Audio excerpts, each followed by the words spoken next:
In front of me is VIVO V29 Lite, and today I would like to show you how you can apply Apple layout on this Android.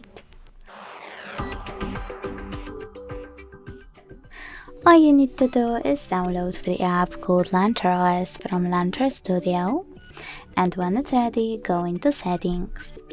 In Settings, scroll down to access apps, hit Default apps, tap on Home app and apply Launcher Pro by clicking on it. Then wait. As you can see, Apple layout was applied successfully on my device. To make some changes to it, click on Launcher app.